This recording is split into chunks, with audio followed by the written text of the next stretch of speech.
Hey guys, welcome back to One Candle Society for another One Candle Paranormal Case File. Here with your hosts Vic Whately and Marcus D. And guys, this One Candle Paranormal Case File is brought to you by our very first patron, Sarah.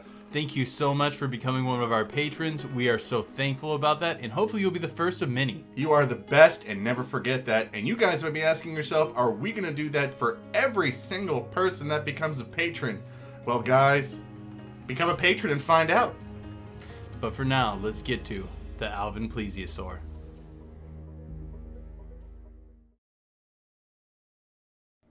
On July 20th, 1965, in what's known as the tongue of the ocean in the Bahamas, the submersible known as the Alvin was off to survey an underwater naval listening post. While at a depth of 5,000 feet on their mission, pilot Marvin Mcamis and Captain Bill Rainie observed movement out in the deep. Originally mistaking the creature to be a telephone pole, they quickly realized that it was something else when it moved.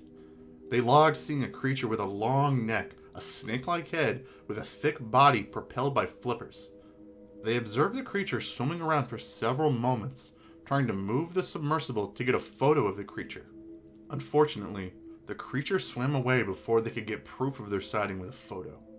However, this did not prevent them from sticking to their stories until their deaths in 1985 and in 2004.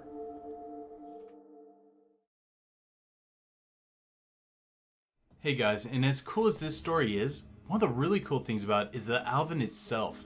Yeah, this submarine has a cool history. This ship was used to recover a hydrogen bomb. This thing was been used to explore sunken nuclear submarines. It was sunk in 1968 and was deemed too important to leave underwater. They rose it and repaired it just to be able to keep using it. It also explored the Titanic wreckage whenever it was found. And if none of this was cool enough for you guys, this submarine was attacked by a swordfish. How did the crew respond? They just ate the swordfish.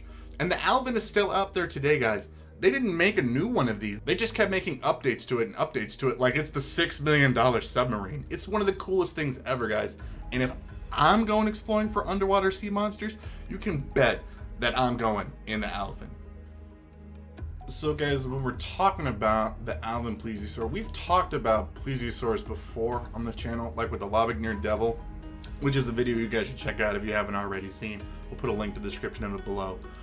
But let's get more into what is an actual plesiosaur. Okay, a plesiosaur is a mega reptile that lived in the oceans of the Jurassic period. It had a very large body, and instead of having legs and feet, it had paddles adapted for swimming. It had a very long neck and a very small head. These things could range to be around 40 feet long, and they were perfectly adapted for hunting, schooling fish. This was a megafauna that was extremely effective in its time period, carving out all sorts of niches, and came in all sorts of different types. So when you're looking at the story of the Alvin Plesiosaur, the one thing that really stands out in this story are the witnesses.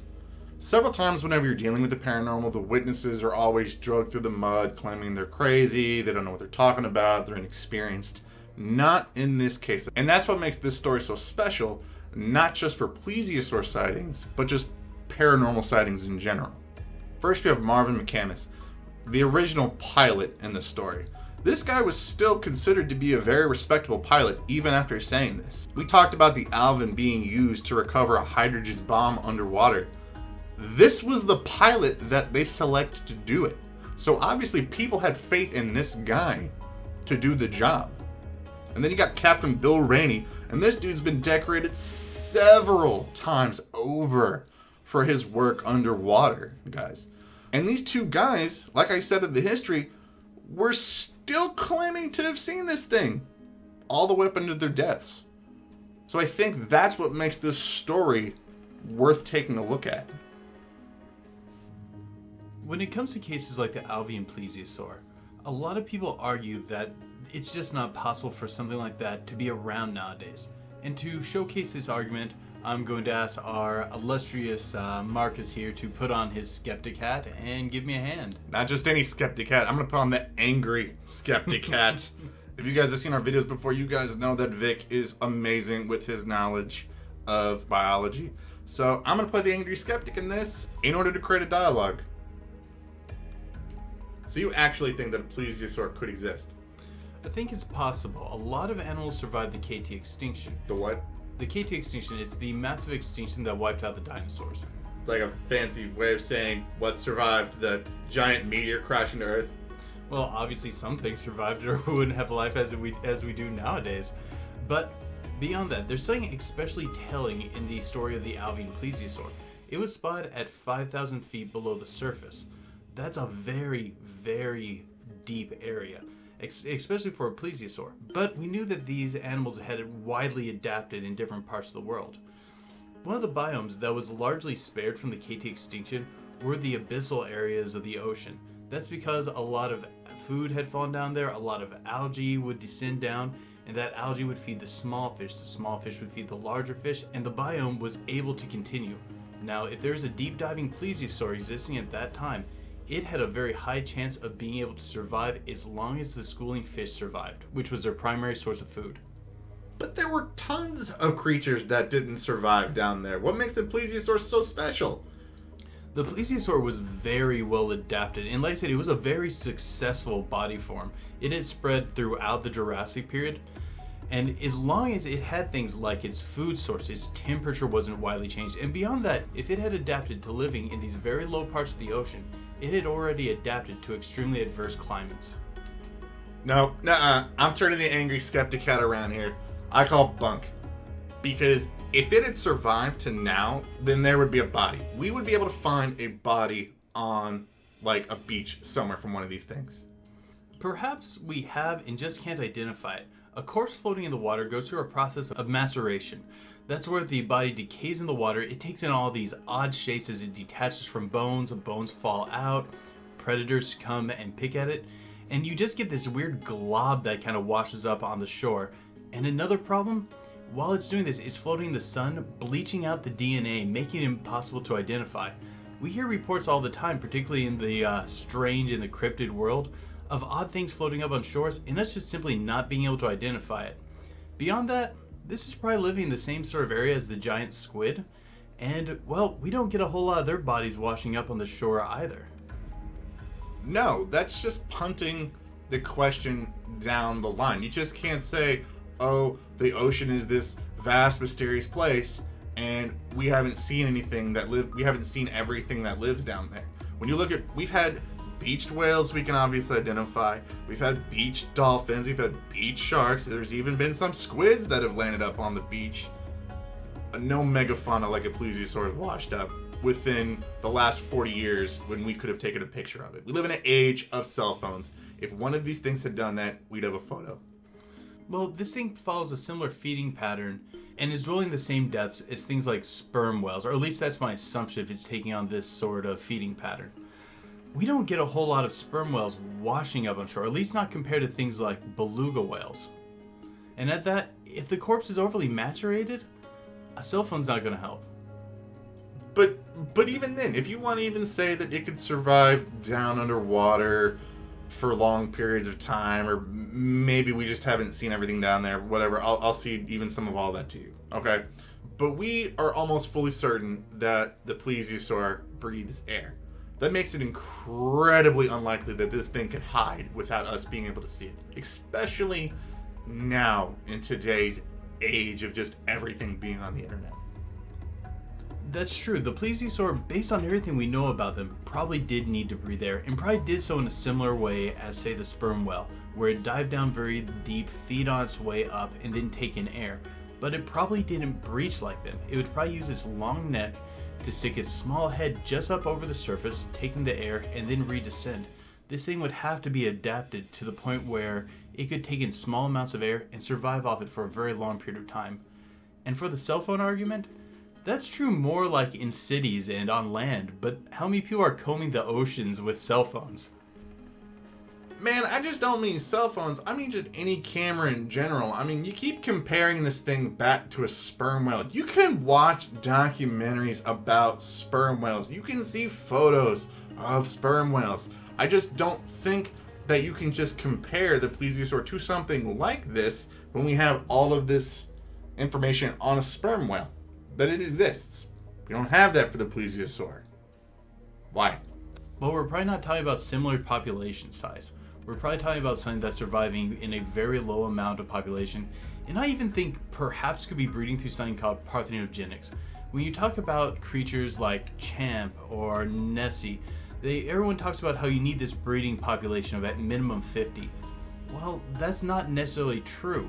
Some animals take on an adaptation called Parthenogenesis, and instead of reproducing sexually with other members of the same species, they just produce a clone of themselves.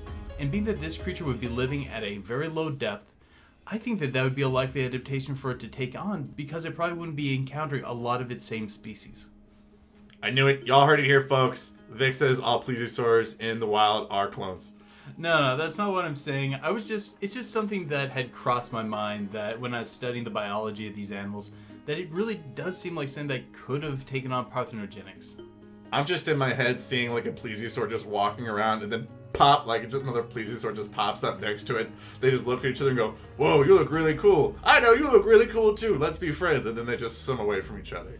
No, dude, I'm thinking about plesiosaurs in the clone armor from the Star Wars series, like plesiosaur clone troopers. That's what we need. Okay, guys, it's time for our favorite part. What do we think the Alvin Plesiosaur actually is? All right, I'm going to take off the angry skeptic hat and just set it down for a moment. There we go. All right. When you look at the story of the Alvin Plesiosaur and just plesiosaurs in general, this is a worldwide phenomenon of people reporting seeing these types of creatures. Okay, that makes me believe there has to be something to these sightings. I don't think you can see it in Russia. I don't think you can see it in the Bahamas. I don't think you can see it in the Atlantic Ocean. And there just not be something there. What have I said throughout all of these YouTube shows? You look at the story, you look at the witnesses, and see what they said. You have two guys who are highly decorated, who know what they're doing, that when somebody needs somebody to make the right decision, the right call for some of the most critical moments in history, these are the guys you call. And these two guys are the ones saying they saw a plesiosaur. Do you really even need my opinion? I don't necessarily know about all plesiosaur sightings, but when it comes to the case of the Alvin Plesiosaur, I've kind of spelled it out already. I really think that this is a surviving species of plesiosaur that found a niche environment way down deep, were able to survive the KT extinction, and were cited by some very credible witnesses.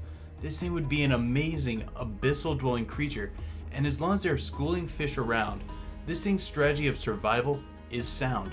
If it could have survived and adapted to such a low environment as 5,000 feet below the surface, there's no reason, scientifically, this could not be a plausible strategy for survival.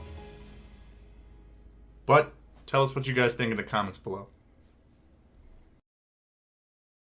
Hey guys, thanks so much for checking out this video on the Alvin Plesiosaur. We had so much fun doing this video, not just because we love talking about cryptids, but because this was fan submitted. This was submitted by Wolfgang Mercury and by Francis Nussink. Thank you guys so much for submitting this idea. It was a great choice. And if you guys enjoyed this video, please like, share, subscribe, hit that bell icon so you get notified when we put out new content. And please, please guys, consider becoming a supporter of us on Patreon. We love doing videos on the paranormal for you guys, and we've loved doing it for so long. This is your guys' chance to be able to help us give you guys better content.